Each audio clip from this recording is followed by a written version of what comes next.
Assalamu alaykum söyümlük dostum. Qayta tug'ilish darsxonamizga kelganingizni qizg'in qarshi olaman.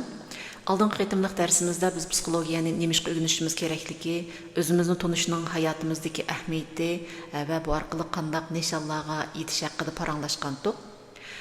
Biz bu orqali bir muhim nuqtani tushunib olgan. Ya'ni odam hayotini o'zgartirish uchun oldi bilan o'zini tushunish kerak degan nuqtani tushunib olgandik. Bugun biz psixologiyadagi nayta muhim bo'lgan bir temani o'rganamiz. O bo'lsa-mu, angliq hayot qanday bo'ladi, angsiz hayot qanday bo'ladi. Bu tema bizningki nemishqa ba'zi ishlarni qiladiganligimizni, nemishqa ba'zi vaqtlarda o'zimizni tushunmay qoldiganligimizni va qanday qilib texmi yaxshi tanlash qila oladiganligimizni tushunishimizga yordam berdi. Bugungi darsning maqsadi hech kimni baholash, yaxshi, yomon deb baholash emas, hukm qilish emas. Bizning maqsadimiz faqat bir savolga javob tepish. U bo'lsa-mu, men nemishqa mushundaq o'ylayman, nemishqa mushundaq his qilaman va nemishqa mushundaq harakat qilaman.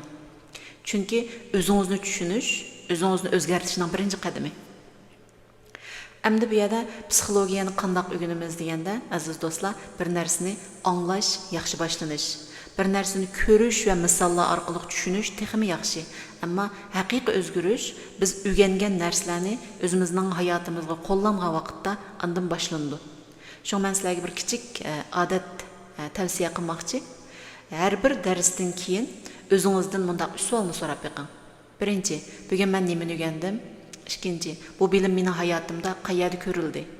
Uchinchi, sen bu bilimdan foydalanib nimani yaxshilay olaysan? Psixologiyani o'rganishning maqsadi faqat bilim to'plash emas. Uning eng chong maqsadi o'zimizni tushunish, hissiyotimizni boshqarish va texmo angliq yashashdan iborat. Endi darsimizga qaytib kelsak, angsiz hayot degan zodi nima? Angsiz hayot deganlik odamningki o'zining ichki dunyosida nima yuz berayotganligini to'liq tushunmay yashashi. Lekin bu yerda muhim bir narsani tushunishimiz kerak. Angsiz yashash hargizmi aqlsiz bo'lish yoki nachar odam bo'lish deganlik emas. Har bir odamning hayotida angsiz odatlar bo'lishi mumkin. Masalan, bir odam asalla ochiqlandi. U men nima ish bunday qilaman deb o'ylash mumkin. Yana bir odam hamisha boshqalarning fikridan ansiraydi. U men nima ishqa boshqalarning gapiga shuncha asalla ta'sirlanaman deb so'rash mumkin. Yana bir odam bir ishni boshlashni xohlaydi-yu, ammo hamisha kechiktiradi.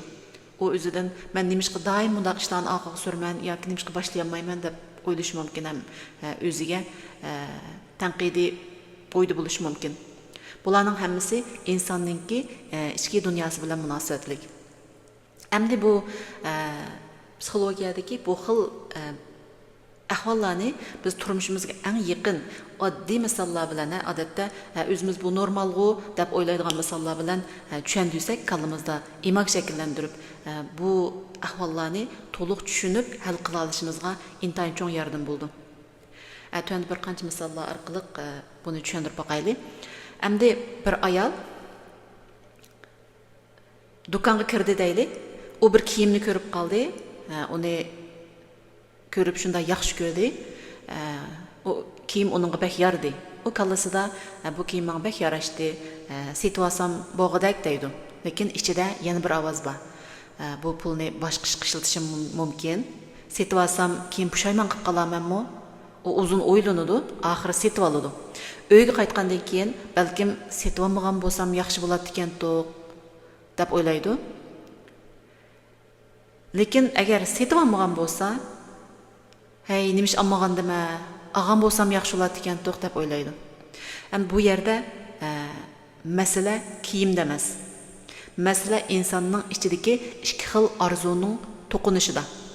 Bir taraf men buni xohlayman deydi, yana bir taraf ehtiyot qil, sen xohlamaysan deydi. Endi angsiz odam bu ichki ziddiyatni tushunmaydi. U faqat o'zini gangrab qolgandek his qiladi. Angliq odam bo'lsa to'xtab o'zidan so'raydi. Men haqiqatan nimani xohlayman? Mening qarorim qo'rqinishdan kelyaptimdi yoki haqiqiy ehtiyojimdanmi degan savolni so'raydi. Endi yana bir misol olaylik. Do'stlaringiz sizni bir yerga taklif qildi. Kallangiz barsam yaxshi bo'ldi deydi. lekin badaningiz charchaganlik signalini berdi. Sizning aram elishga ehtiyojingiz bor. Agar borsangiz, balkim xushal bo'lanmasligingiz mumkin. Agar bormasangiz, o'zingizni ayblashingiz mumkin. Nurg'un odamlar bu vaqtda men nima qilib shunday bo'lib qoldim deb o'zini ayblaydi. Lekin angliq odam boshqa savol so'raydi. Mening badanim hozir nimaga ehtiyojli? Men rostilla bağım bormi yoki faqat boshqalarning ranjib qilishidan qo'rqayotamdim? Bu savollar bizga o'zimizni texmi yaxshi tushunishga yordam berdi. Yana bir misol olaylik. Hayotni bir mashinaga o'xshatalaymiz. Аңсыз hayot bu mashinada o'tirgan yo'lovchiga o'xshaydi. Yo'lovchi mashinaga o'tirdi, ammo rolni tutmaydi. Şoför qayerga borsa, shu yerga bordi. Boshqalarning gapi, vaqalar va qo'rqinishlar, odatlar ularning hayotini boshqardi. Lekin angliq hayot şoförga o'xshaydi. Şoför yo'lning hamisha oson bo'lmaydiganligini biladi. Yağmur bo'lishi mumkin, to'salg'ilar bo'lishi mumkin, lekin u rolning o'zida ekanligini biladi. Angliq bo'lish deganlik hayotda masala bo'lmaydi deganlik emas, balki masalaga qandoq inkas qaytarish, qandoq javob berishni tanlash deganlikdir. Yana bir misol olsak, hayot hayotni bir shamolda uchayotgan bir parcha qog'ozni tasavvur qilib tushunib boqaylik.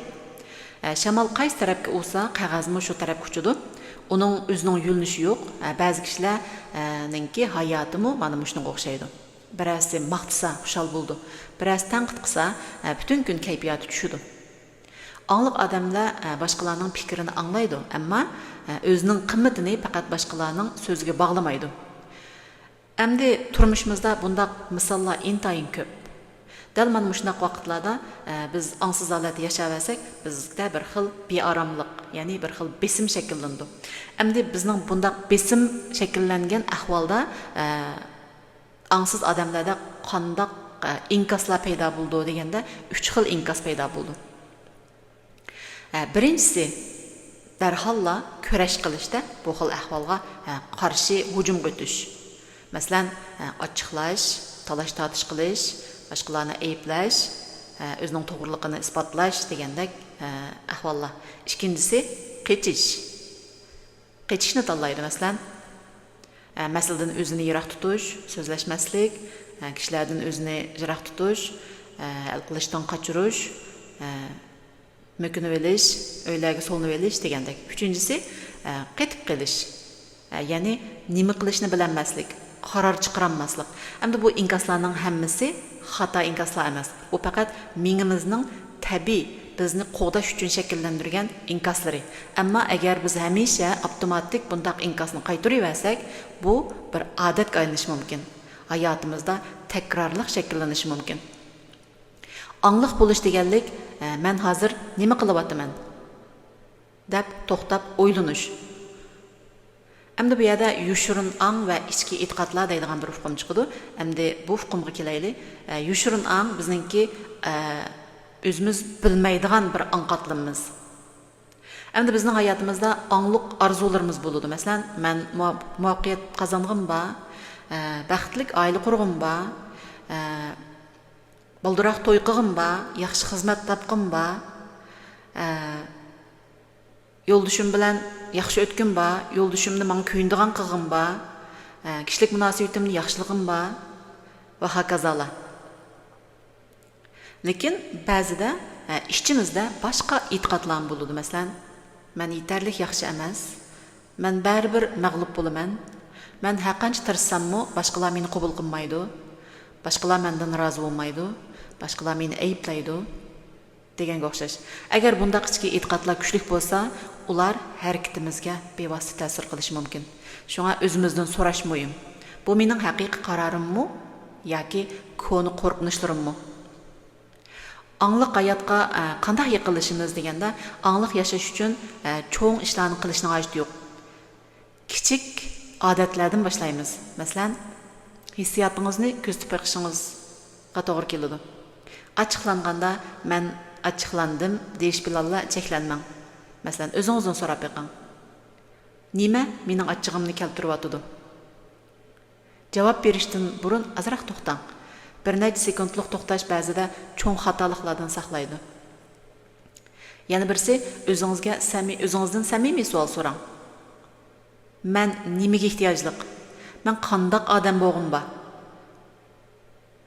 Mana shundoq o'zimizning hissiyotlarimizga diqqat qilishni birinchi qadam qilsak, biz o'zimizning ichki dunyoimizga bir qadam yaqinlashgan bo'lamiz. Endi bugungi darsning xulosasi, bugun biz аңсыз hayotning ma'nosi, аңлык hayotning nima ekanligi, ichki ziddiyat, qaror chiqarish jarayoni, yo'lovchi shofir misoli, shamoldagi qog'oz misoli, besim vaqtdagi 3 xil inkas, yoshirin аңva ichki e'tiqodni o'rgandik. Eng muhim bir jumla bilan bu darsni oxirlashtiraylik. Hayotda yuz beradigan hamma ishni biz tanlayolmasligimiz mumkin, ammo u ishlarga qanday javob beradiganligimizni o'rganish bizning qo'limizdan keldi. Аңлык hayot degan mukammal odam bo'lish degan gap emas. Аңлык hayot deganimiz har kuni o'zimizni azroq texmi yaxshi tushunish. Endi agar bu dars sizga foydali bo'lgan bo'lsa, bu videoni boshqa do'stlaringiz va oiladagi hamrohlaringizga ham baharlashni unutib qolmang. Keyingi darsimizda yana insonning ichki dunyosi va psixologiyaning qiziqarli temalarini davomli o'rganamiz. Ko'rishgacha omon bo'linglar. Keyingi darsda ko'rishaylik.